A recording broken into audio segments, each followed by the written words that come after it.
Hey, budding and advanced herbalists. I'm Maria Noel Groves, owner of Wintergreen Botanicals and author of Body into Balance and Grow Your Own Herbal Remedies. Today, we're going to make a slightly more complicated tincture technique. Tinctures, if you remember, are alcohol extracts, and usually we do them through maceration. Basic maceration is when you take either fresh or dried herb, you shove it in a jar, maybe you chop or grind it up a little bit first, cover it up with some kind of alcohol, and then you go through and give it about a month or so. Maybe you shake it daily, maybe not if it's really well stuffed. And then after about 1 month, you strain it out and you have your tincture. That's a basic maceration. Today, we're actually going to do a percolation tincture technique. And the big advantage of doing a percolation tincture technique is that through this method, you're done within 24 hours. You've gone from having your herb material in its raw state to having a finished tincture, which is a huge advantage if you're crunched on time.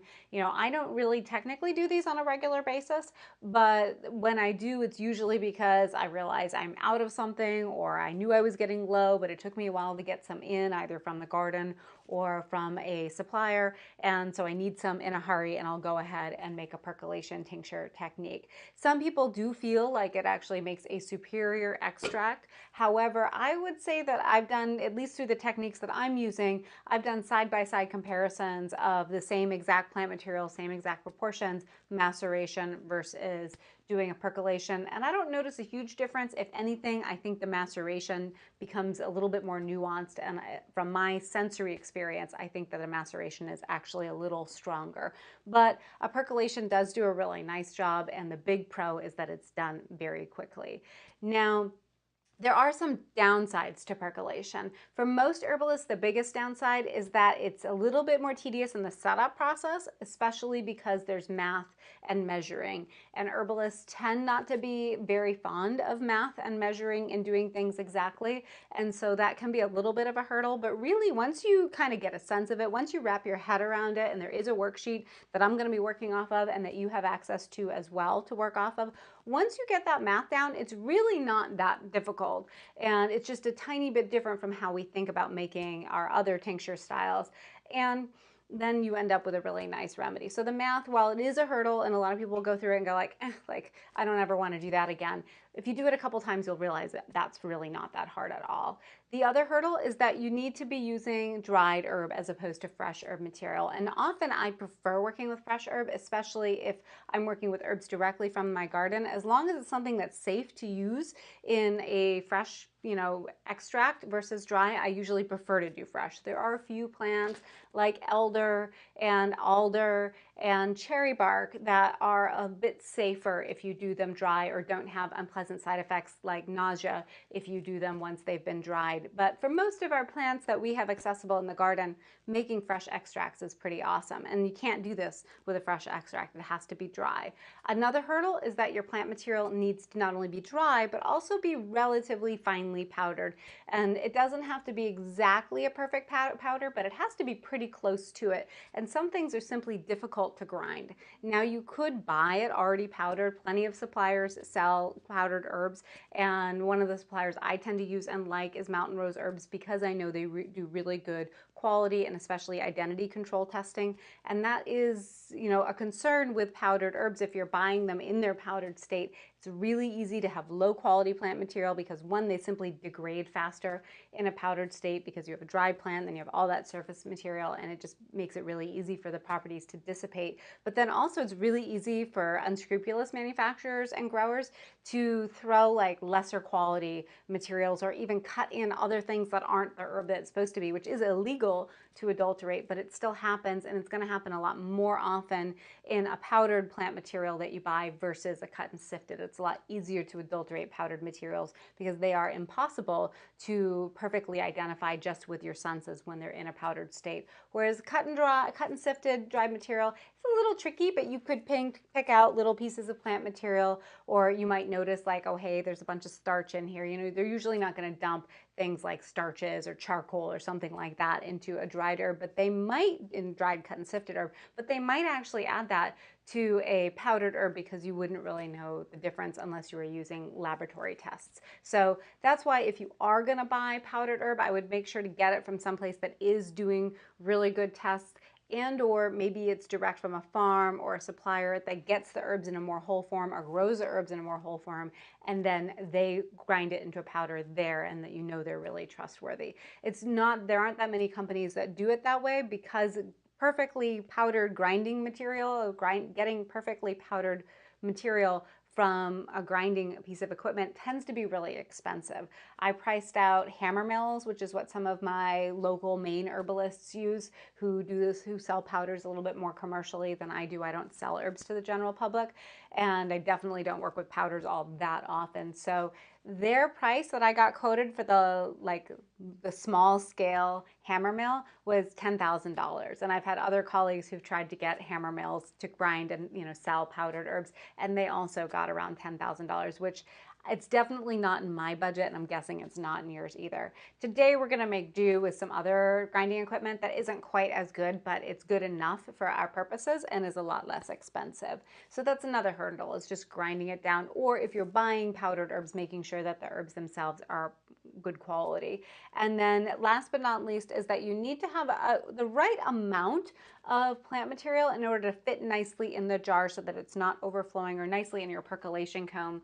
And so we've got my percolation cone here, and you want to have at least about 3 ounces, which usually fills it anywhere from like 1/3 to like 1/2, maybe 2/3, but you can't have it overflowing. And you also want to have at least enough volume in there that you have a chance for the solvent to work through efficiently, and you'll get a better idea for how that works as we get going.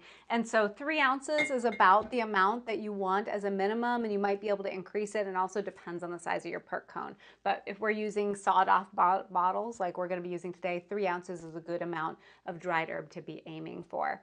And then last but not least is that you need to get a percolation cone, or a perk cone, for percolation. And so what I'm using here, I've got a couple extra supplies just kind of in here for ease, but I just have a glass water bottle, and I drank all of it. This is actually what taught me how to like bubbly water in the first place, was I had to drink some in order to have glasses to bring to my class at Michael Moore's school, in order for them to saw things down for me. And you want to keep the lid, so you do want it needs to have a screw cap, and you want to keep that screw cap. And then you want to make sure that the bottom gets cut off really nicely. And there are a couple different ways to get a hold of a perk cone, or to make one. You can sometimes buy them from herbalists who decide to go ahead and do that. It's a really tedious process, so while it's technically cheap to have a percolation cone, it's actually expensive, because there is quite a bit of work involved with making sure to cut the glass really nicely, sanding it down. Oftentimes a few bottles break in the process, so you need to, you might go through the process and then have a break, and then you need to start over. So don't be surprised if you're spending $15 or more on a percolation cone, even though the bottle itself might have only been a few dollars. Like, that's just normal, because it is a tedious process. The ones that I had done at Michael Moore's school by some of the work study students there, I broke. My bad. I dropped it or something like that. And so I went to Portland Glass with 4 bottles. They did not want to cut bottles for me, but I asked, and they're like, oh, we really don't like to cut bottles. They're hard to cut. And like, we will do it, but we don't like it. So I brought them 4. I got them to agree to stick to just working for 1 hour. Whatever broke. If I ended up with none, I still had to pay them for their time. And I ended up with 2 really nice ones that way. And so that's how I ended up getting my percolation cones that I have.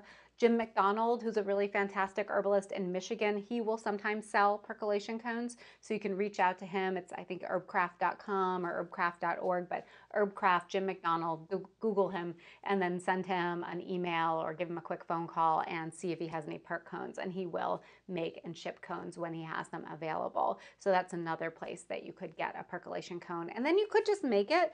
There are all sorts of videos online. I haven't been brave enough to try it yet. Things might break. You might end up with, glass explosions, whatever. So just make sure to do it safely. It seems like from the research that I've done, the most effective way to make a nice percolation cone would be to get an actual glass bottle cutter, which maybe runs for about $35 or so if you buy it online. Use that to cut it, and then do a series of sanding with different levels of grit of sanding paper, and then that will should make a nice perk cone, although there's always the risk of something breaking, and I think it does take a little bit practice to get into it. So I've been working off these. I've got 2 or more perk cones, and that's plenty for my needs. And you can buy finished percolation cones online, but unless they're the sawed-off bottle technique, expect those to run quite a bit more than $15 or $35 or so.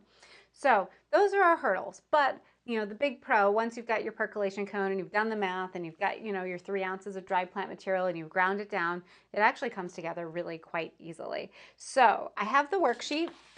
I have my worksheet in front of me. You've got it in your notes. You can go ahead and pull that out. And so you're going to write down, ideally the botanical name, the common name, of course. So I've got Withania somnifera or ashwagandha that we're going to do today. And I chose that one because it's one I use a lot in my practice. I usually do work with it dry because I don't have easy access to it fresh. And it might even be better dry. There's a little bit of debate on that.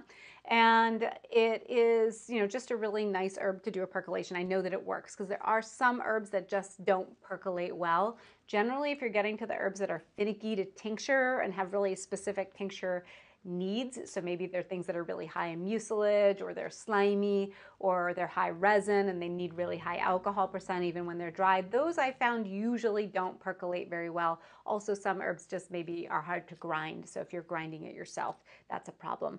I usually do nowadays grind my own herbs for percolation, and the reason I do that is because I want to be able to do my own quality assessment and identity assessments on my plant materials, even though I'm buying them from a good quality supplier, and that gives me certificates of analysis and that I know does all that testing in-house there. But I like to be able to retain a sample and do some of my own identity testing here. So now I grind my own, and I know that the ashwagandha actually grinds down quite nicely and goes through the perc cone quite nicely.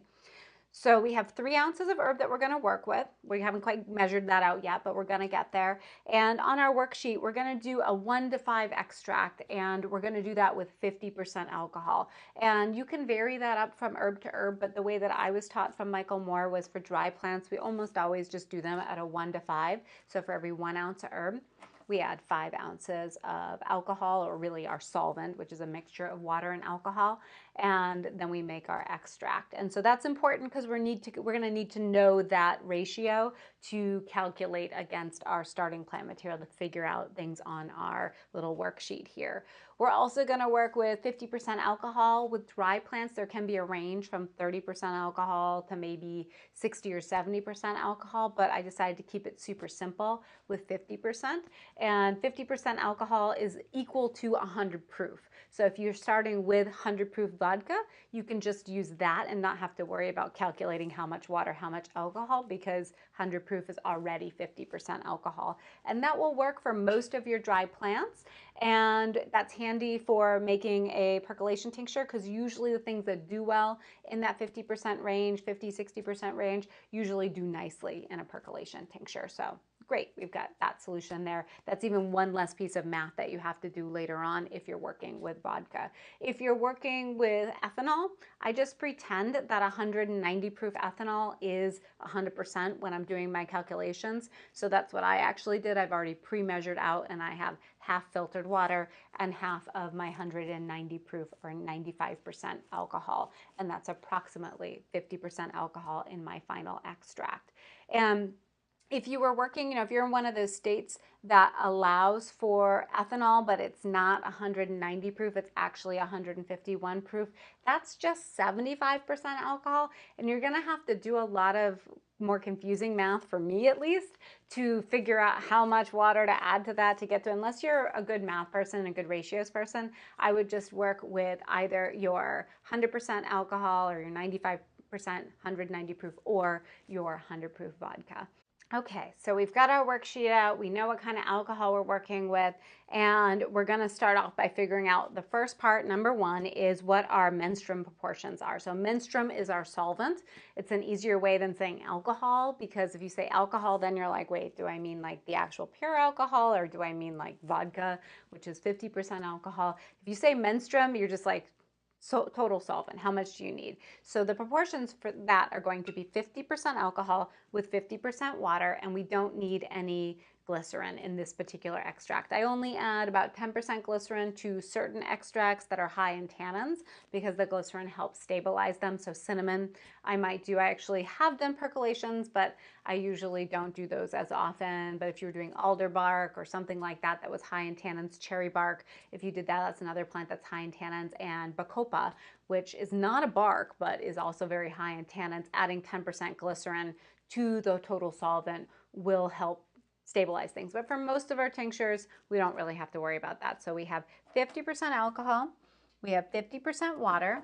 We're going to grind up our herb material, and then we're going to need to keep track of both the weight and the volume. And this is where we differ a little bit from making a regular 1 to 5 dry plant tincture, is that we need to accommodate for that volume and add that into our math. So let's get some grinding done, and then we'll continue on with our spreadsheet or with our little worksheet. So I'm going to take my herb material. I'm going to grind it up and powder it. I've already got mine pre-prepped for you today, but I just want to show you how I would grind up and powder an herb so that it's sufficient to use for a tincture. So I've got my Magic Bullet or NutriBullet. I actually don't use the Magic Bullet anymore because the newer ones aren't that good quality, but I've moved over to the NutriBullet Pro. Whatever equipment you have for grinding is probably okay. Coffee grinders usually work pretty well. If you're really, hardcore and you have good arms, you might have a nice mortar and pestle that you can use. But we do want this to be pretty well powdered. It doesn't have to be absolutely perfect, but it needs to be pretty darn close to it. So having a good grinder on hand is nice. If you have a Vitamix, those also really work well. They're just a little bit more expensive, so I tend to stick with the bullet style. Plus, I like being able to easily lift it up and move things around. So I'm not going to actually weigh out 3 ounces, but if I was going to, I might put this on the scale, zero it out, and measure 3 ounces into that. But for right now, I just want to show you how the grinding works. And so I'm just going to do a little bit because I don't really need a whole lot of powdered ashwagandha since everything I need is already all pre-measured out.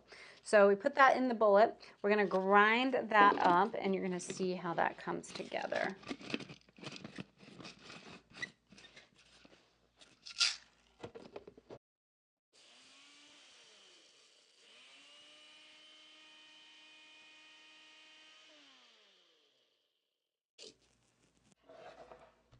Just a little bit cloudy. So we've got a material that's sort of ground up. I'll show you what that looks like. So you'll see that it's sort of ground up, but it's not perfectly ground up. There's still a few little chunks in there. And so what we're going to do next is we're going to sift it out. And you can use just a basic hand strainer. This one will be easier to sift because the mesh is a little bit bigger than, say, here we go, we've got a little cone strainer here. This one's got a finer mesh. And so I'll just kind of show you the difference. Both of these will work, but you'll notice that this one has a slightly bigger mesh and this one is a slightly finer mesh. And so I'm going to use the bigger one just because I want to make my life easier. Either one of them are to a perfectly okay consistency for making a percolation. But if you were doing some other recipe and you wanted to be more perfectly powdered, using the finer mesh or doing a double sifting would be even better and going down to something like this. But it is slower to sift through a finer mesh. And for our purposes, if a few slightly larger pieces get through, that's okay. So let's get that through there. And we're just going to kind of tap this against our hands.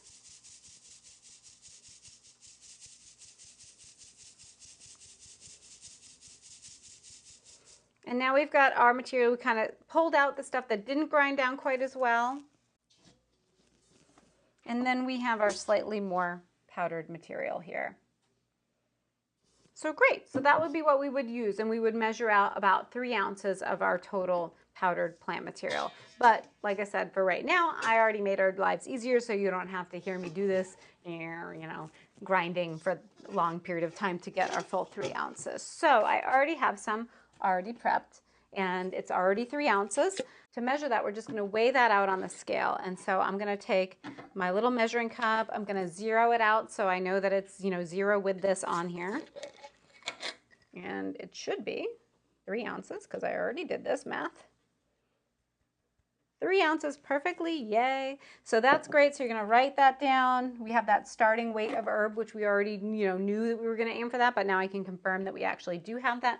And then the other thing I'm going to do is I'm just going to kind of shake that down a little bit, and I'm going to get an idea of what the volume is. So we're pretty close to 4 ounces here. It's a little bit over, but it's close enough for me. And so I'm going to put that back in the jar.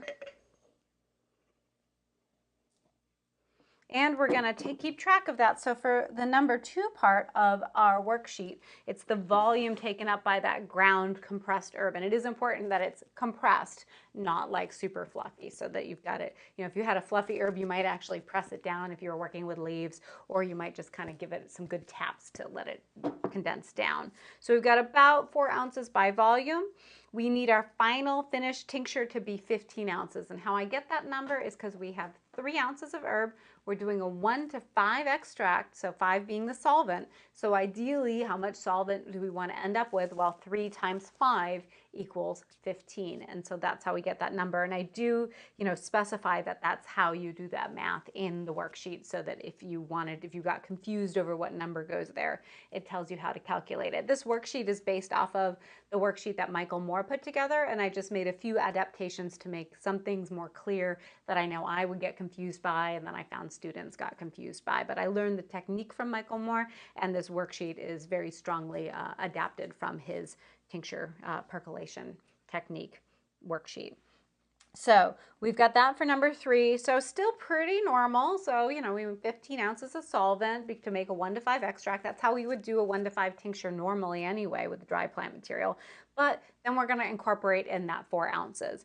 And so for number 4 on our worksheet, we've got the total menstruum needed is calculating by adding that number 2 amount, which is our volume. So we've got 4 ounces plus 15 ounces, what we want for our final tincture, and together that is 19. So it's a little different from making our maceration tincture, because we're actually adding a little bit more alcohol in, or a little bit more menstruum or solvent in, to compensate for the plant material. And the reason that we're using that number is it's approximately how much solvent or menstruum that we're going to lose in the percolation process. It's going to stay sort of bound up in the herb, in the percolation cone, that we're just not going to get an extract from. It's also close, not exactly, but close to how much alcohol we're going to want, or menstruum that we're going to want to use to pre-moisten our plant material. And that's another thing that's a little bit different about this. So we've got that. So we know that we actually need 19 ounces of solvent to compensate for the volume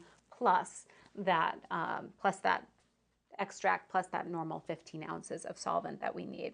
So then we just calculate. So if you were doing a 100 proof vodka and you were aiming for 50% alcohol anyway, you don't need to do any more math with this. You could just say, I need 19 ounces of 100 proof vodka, which is 50% alcohol, so we're perfect. If you were like me and you're using a combination of ethanol and water to make the extract, then you can, and making sure that you're using 190 or 95% alcohol to do that, then you're going to need to calculate that out. So that's what I did already. So I needed 19 ounces of final menstruum, 50% alcohol, 50% water. So I added 9.5 ounces of water and 9.5 ounces of my ethanol together, and together that made 19 ounces. So that's what I have already ready to go right here. And so 19 ounces, 50% alcohol, already pre-measured. If you were using vodka, it would just be 19 ounces of vodka, but in my case, it's half and half vodka, or half and half ethanol and water. And now we have one more little piece of math that we have to do, and that is that we need to pre-moisten our plant material. And you're going to use approximately 2/3 of your volume. You're going to measure that, and then that's approximately how much solvent is going to be necessary to get your plant pre-moistened. But that's just a ballpark, so you don't want to just dump it in. You want to set it aside and then slowly work it in and see till you get their good consistency. So you may end up actually needing a little bit more or a little bit less, and that's okay. But it's better to do it slowly and get to the exact point where the texture is where it should be, versus dumping it in and then realizing that you had too much and now it doesn't work. So the reason we're pre-moistening our plant material is that we need it to expand a little bit,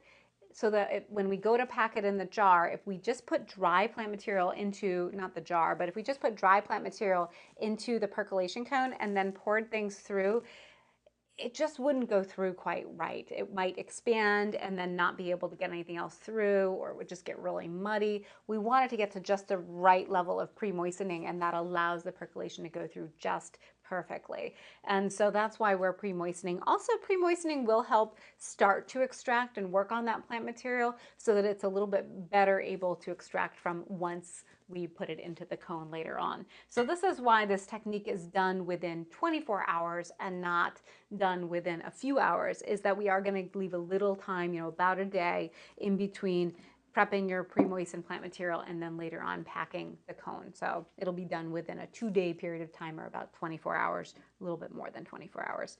So we've got our 4 ounces.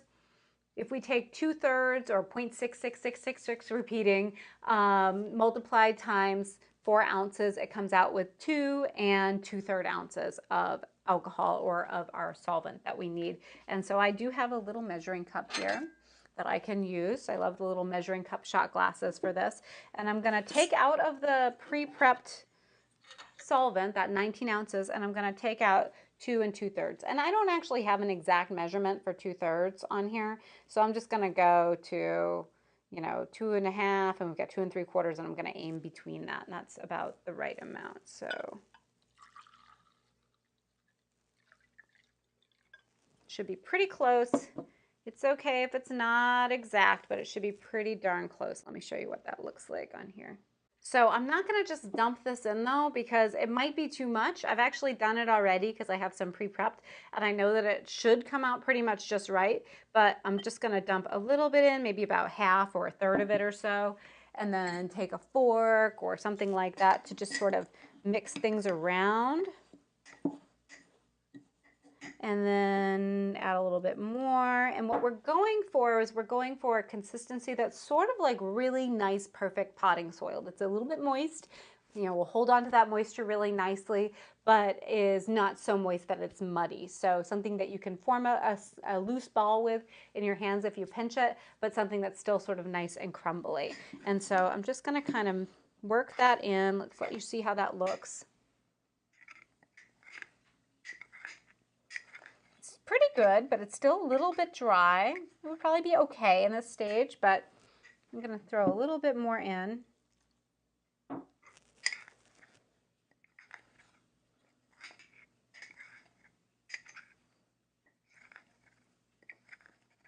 That looks pretty good. I do have a tiny bit of solvent left, but I'm just going to put that right back in the jar to use later on because we didn't need it. And it might not be a bad idea to keep track of what that exact amount was. But just to let you see how this looks, we've got this really nice, it forms a ball, but it's still kind of crumbly. It might even be a tiny bit on the extra moist side, but it's good enough for our purposes today. If you might have noticed, we had kind of like a little bit of a range, and anywhere in there would have been okay. But we definitely wouldn't want it to be any more moist than this, because it would start to get a little bit more muddy than it would be kind of loose and kind of like that good humusy soil. I'm going to give it a little bit of a shake. Oh, we do have a little bit of dried plant material that's still stuck to the bottom. Let's make sure we work that in there. Let me get my fork in there and work that in, make sure maybe I didn't. Maybe I do need a little bit more, maybe I don't. Let's make sure that everything is moist here.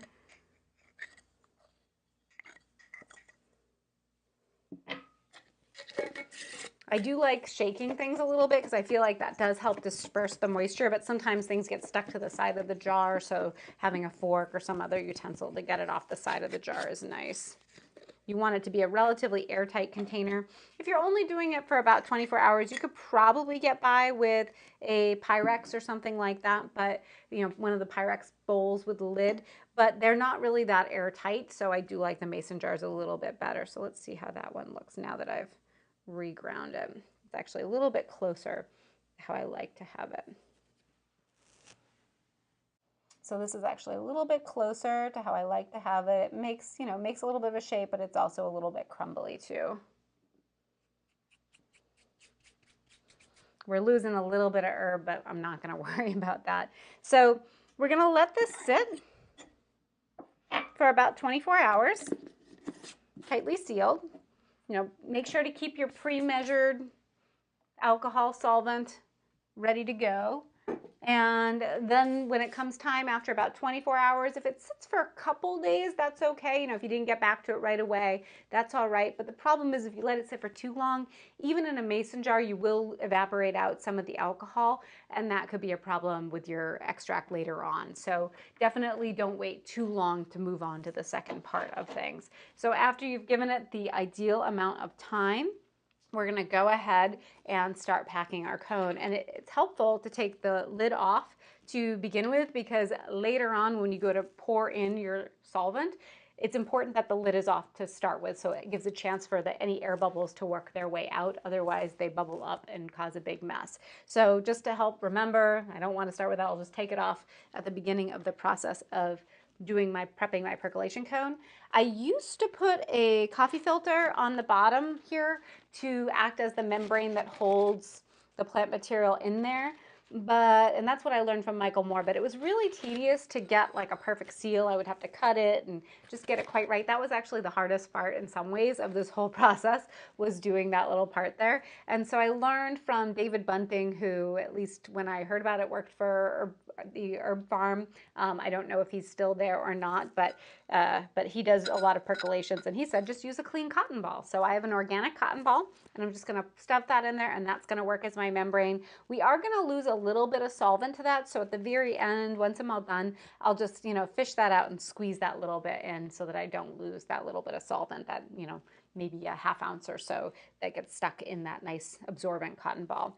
So we've got that. We have our percolation cone. I've put a little bit of just a clean vegetable elastic band, and we're going to do it in a big mason jar. I have the ½ gallon jar here, but this does work pretty well in your regular quart size. So if you don't have ½ gallon jars, that's all right. If it does start to reach the top of that bit of your percolation cone, then as things start to get higher, you could just kind of quickly pull it out, pour it off into another vessel, and then let it keep percolating through.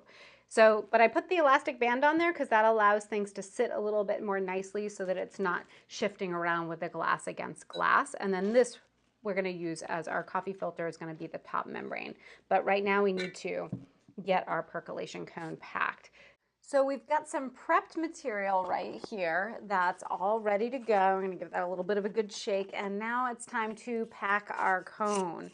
And so to do that, we're going to do it in about 3 stages, and we want to gently pack the cone. This is one of the trickier spots that can make or break your percolation and whether or not it works.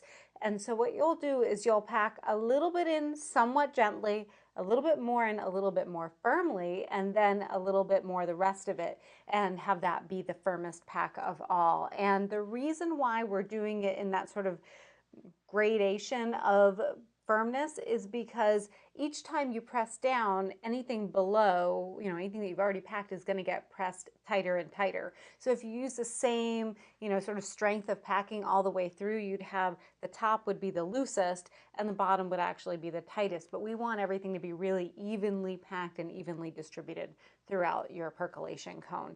So I'm just going to do a little bit at a time. I'm going to do it with a spoon and just kind of scoop it out. And so let me show you what this looks like. So we've got our nice, pre-prepped herb material, and we're just going to loosely pack that in the jar. So a little bit of it in. It's probably about 1/3. We'll throw just a tiny bit more in. And now we're going to just kind of pack it in a little bit, make sure it's nice and even. Just kind of make sure that's even. I see a few little balls. I don't want balls of herb. I want it to be all nice, even crumbles. Just kind of loosen those up with a fork. I usually will shake to get everything relatively even, so you can kind of see how that's sort of even. And then what we're going to do is we're going to just kind of gently pack down. And we have a lot of different options for pressing, for tamping things down. So you can use what you have on hand in your kitchen. If you happen to have an actual tamper from fermentation projects, or maybe even a flat-ended muddler would work well, you want it to be relatively flat on the bottom so that you're pressing down very evenly. So that would be ideal. You can get away with the bottom of a bottle or a jar. Just make sure that you can kind of get in. I have small hands, so I can actually get my hand into the jar, but I forget. I was talking to Jim McDonald. He had me trying out some cones, and I was like, well, I like this one because it's this way, and this one's okay, but I can't get my hand in it. And he was like, what are you talking about getting a hand in your cone? Like, I can't get my hand in any size cone. I'm like, oh yeah, that's right. I have kid-size hands. So, you know, whatever you have will need to be something that you can evenly tamp around. So this might not work well if it's really deep in and you have bigger hands. The other thing you can do is scavenge your kitchen and look for anything that's just about right. So sometimes narrow glasses work well here. And so this is one that I could use. It's, you know, again, I kind of need, my hand still has to go in a little bit to get it to work. But I'm going to use the tamper because that tends to work best here. We'll just kind of gently tamp that down. I feel like we still have a few little balls of herbs. We don't want balls of herbs. We want them to be even, so.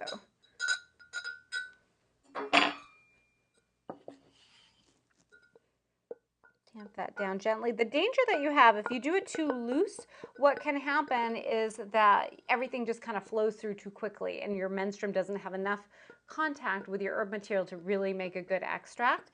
And so that's a problem. The other problem is if you pack it too tight, it might go through too slow. If it goes through slowly, it's not a big deal. It just means it's going to take long to press. But if it doesn't flow through at all, then that's a problem. And, you know, no matter what happens, if things don't work out well, you can always just dump everything in a jar and macerate it like you would a regular tincture. As Michael Moore would say, if all else fails, macerate.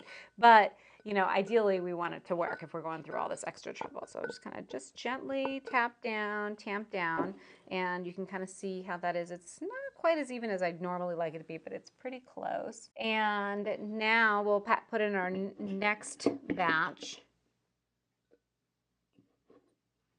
A little bit more.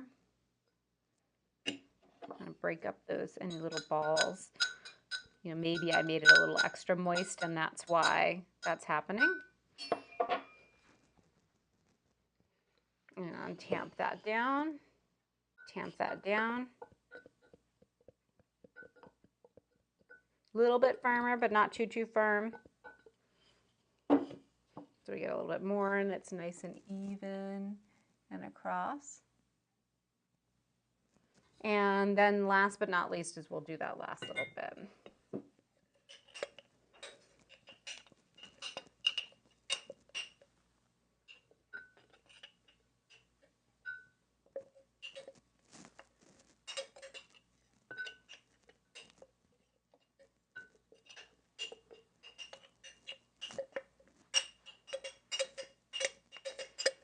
And all of this little nuance does get easier the more often you do it. So you can actually go through these pretty quickly, even though I'm, you know, giving you all the ways your percolation might fail. And if it fails, you don't have to throw it away, you just macerate it. But, you know, once you get the swing of things, it's really quite easy to throw a few percolations together and, you know, do them in a day. If you have more perk cones, if you have the luxury of having multiple perk cones, you can kind of do the work for a bunch of them all at once and then just have a handful of perk cones going at a time and you'll be done, you know, usually within a couple hours after you get everything set up. We'll shake that, make sure it's nice and even, and then tamp down. And this is the one we're going to do the most firmly of all, but making sure not to go too crazy with it.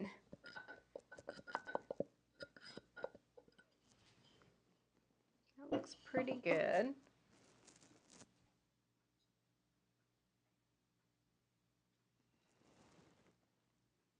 And now we put our membrane on the top. This is important. This little bit of coffee filter is going to help keep the solvent from like really pushing down in one spot so that it can distribute evenly across the top.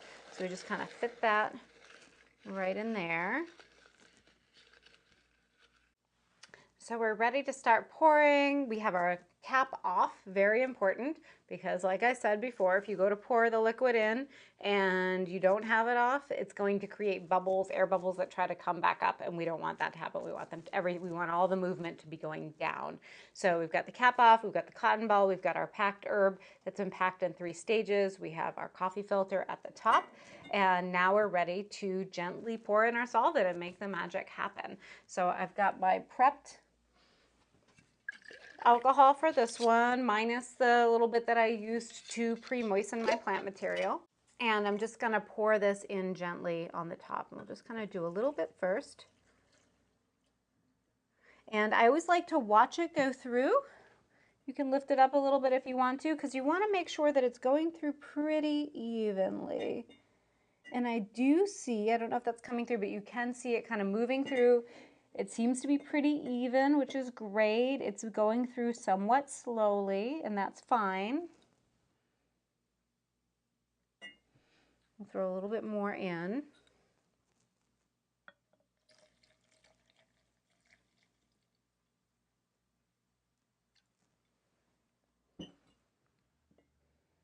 And slowing down a little bit. Right now it's behind the elastic band, so I can't really see it. There we go. I see it starting to move down. Very slow, but that's okay. Actually, I'd rather have things go through on the slower side, because that means there's more contact of the solvent with the plant material as long as it's going through, versus having it rush through really quickly. So the point is not to have things percolate through super fast in like 10 minutes. Usually you want it to go over the course of a couple hours. Once we get going, we'll start to see it drip out the bottom. It'll take a little while for it to reach that point, but that's when we'll use the cap to help regulate how fast the drip is, so that we can get to the optimal drip. If it's dripping a little bit too fast, sometimes we can slow that down a little bit via the cap. And then the other thing that I'll sometimes do is I take a mason jar lid and I'll place that on the top, and that creates a little bit of a vacuum seal almost, and it does, in the combination with the cap, it does tend to slow the drip down even a little bit more if you need to. And then the other perk of putting something on top is that it'll help prevent anything from floating through as you wait in the kitchen for a couple hours for everything to percolate through. So let's see, how are we progressing? We're getting there. We're now down to about here. So little by little, I will put the last bit of alcohol in here. It's okay if it floats up a little bit above the coffee filter. That's one of the things I like about using a cone that isn't super full, is that I can just put all of the liquid in, and that way, once things get going and I've got a good drip, I can more or less ignore it. You'll want to check back on it periodically to make sure the drip is still the ideal, tempo. But really, once things get going, you can kind of just leave them and come back to them once they're all done. They work pretty well from this point on. So we are almost there. It's like getting close to the cotton ball, so it just needs to go through that last little bit, and then it's going to saturate the cotton ball and continue on. So we're just playing the waiting game.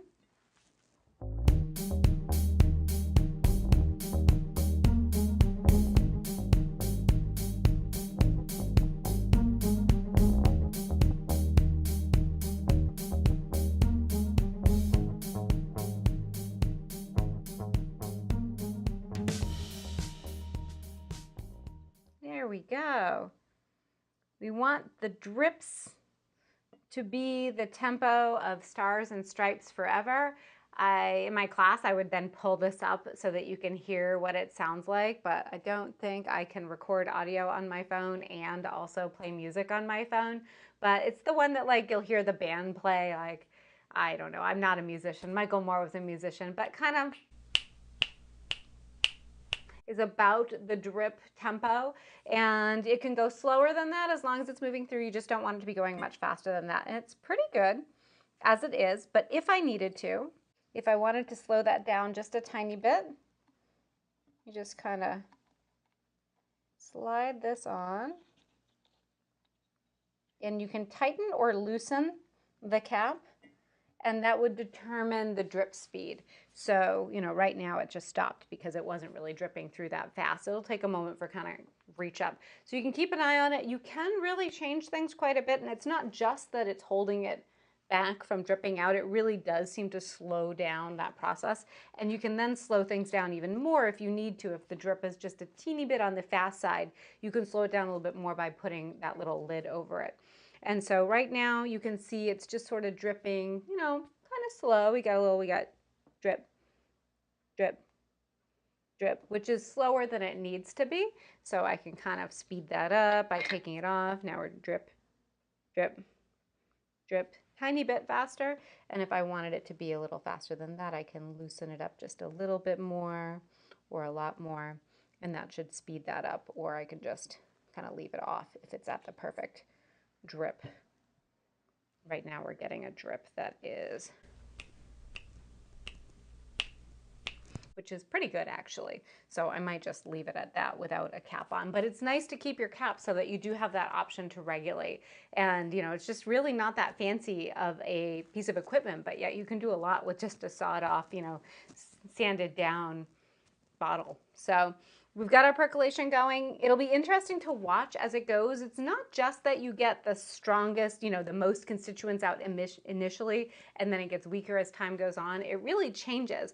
And this is where percolations potentially have some advantage over regular maceration. And that is that you always have clean solvent coming through. So the first things that come out are the things that are the easiest to extract. So oftentimes that's pigments and some other constituents. And as time goes on, you still have this nice, clean, pure solvent to pull out things that are still sort of sticking around that maybe need a little bit more work to pull out of the herb material. And that's why a lot of herbalists feel like a percolation has some advantages over regular maceration, because if you think of it like you have a dirty towel and your towel is the plant material and the dirt is the constituents that you're trying to get out of it. And the difference between washing it in a bucket of water versus washing it under running water, you know, once you get to a certain point in that bucket, you're not going to be able to get that plant material or that towel any cleaner. You're not going to be able to pull out any more dirt once you reach a certain saturation point in the rest of the solvent. It's sitting in it, so it's just going to stay sort of in there in that towel. Whereas if you're washing it under running water, then you have the chance of getting more out because every, you know, bit that's flowing through is getting more. So that's the theory. There's also a little bit around charges of ions and that kind of thing that Michael Moore could have described a lot better than I can. But that's the theory for why the percolations work better. Like I've said before, I've done back-to-back experiments with the same exact plant material and proportions, and I don't really notice a big improvement in the quality of the herb via percolation versus regular old maceration, except that it's faster to do. But you can play around with that. There are some herbalists that at this stage, you know, just as things start to drip out, they would cap it completely. They would put a lid or maybe like some saran wrap or something like that on top to keep it nice and tightly sealed so the alcohol doesn't evaporate out. And they would leave it in that sort of macerating state for an additional day or maybe a week. And my concern would be whether or not you start to lose the benefits of the clean solvent up above. But they say that it stays pretty clean. I haven't tried it out yet. Maybe one of these days I will, and then compare back to back with this technique. But when I learned this from Michael, he didn't talk about macerating it. We just did it all in one fell swoop, and that was how it was done. But you can play around with that. I'm going to play around with that at some point in time and just see if it makes any bit of difference if you have the leeway of a little bit of extra time to wait for things to be done. You could give it just a few extra days to sit and just be like this. Be careful not to move it around too much with everything all closed off, and then open it back up again and let it percolate through. So either way, but sometimes you'll hear about a maceration time, and that seems to be what they're talking about. This particular technique borrows not so much from wise woman herbalism, which is what most of our herbal remedies kind of hearken from, but more from old pharmacy during eclectic and physiomedicalist times. And this definitely feels kind of a little bit more like a pharmacy technique. It's all good, it all works, just each trick has its pros and its cons, and for me the biggest pro is that it's done really quickly. But we'll let that do its thing. Once it's all done, we can bottle it up. Everything that's inside the cone can just go into the compost pile. I will take my cotton ball and give it a little bit of a squeeze just to get out whatever, a little bit, you know, the ½ ounce or so of tincture that's in there. And you might even want to put an elastic band or something right about where you want things to end. So we did this, we prepped this, and we determined earlier on that we wanted about 15 ounces. So because we've got our 3 ounces times 5 makes 15, that we wanted 15 ounces of tincture. So I could, kind of measure off. We've got the two cup mark is right about here on this half-gallon jar, and just be like, all right, when it hits that spot, I'm done. And anything more than that might actually be a weaker extract. But in my experience, in every single one of these I've ever made, it comes out almost exactly at that point. And so I'm really not worried about it. I'll just let it do its thing till it's done. Keep checking on it, making sure that the drips aren't going too fast and need to be slowed down, or if they stop completely, that could be a problem. That would mean that you would have to just put everything in the jar and macerate it. But everything's still moving through. This is a slow one, which is fine. I packed it a little bit too tight. That's happened before with the ashwagandha, probably because the particles are so fine. And I'll just let it perk away for several hours until it's done, and then we're all bottled and ready to go. So one of the nice parts about this technique, beyond the fact that it's done really quickly, is that when you're done, it's really easy cleanup. So it's not like when you're finished with your tincture and now it's time to press it out and do all this stuff. Like, nope, you're just like, okay, I'm all done. Compost this plant material, bottle up my tincture, and that's it. You don't have to worry about straining it, filtering it, because you've got the cotton ball and everything there. That's going to keep any particulate matter out, so it stays a nice and clean and not too dusty extract by the time you're all done. So that's how to make a percolation tincture. Hopefully I didn't scare you away from it too much by all the little math and things that could go wrong. But really, if anything goes wrong, just macerate. If it goes down too quickly, it means you didn't pack it too tight, pack it tightly enough. So macerate. If it goes down all on one side, that means that you didn't pack it exactly evenly. No big deal, but now you should macerate. If it just doesn't move through at all, then either you packed it too tightly or you are using an herb that just doesn't percolate well. I had that happen with maca, and if you've ever used maca to try to make a tea, it only comes as a powder. It's really slimy, kind of like cinnamon. They slime up their filters really well, so it just doesn't go through. That's just the way that maca is. So don't do a percolation with maca. Save that for a basic maceration technique or some other technique like that, but definitely not this one. But you can really play around with it, and it's not that hard to do. And once you get a feel for how to pack the cone, and you have your cone, and you get a vibe for the math, it's really easy to churn out multiple percolations at a time, or do a couple, one each day or one every other day if you only have one cone. So have fun, play around, and happy herbal adventures.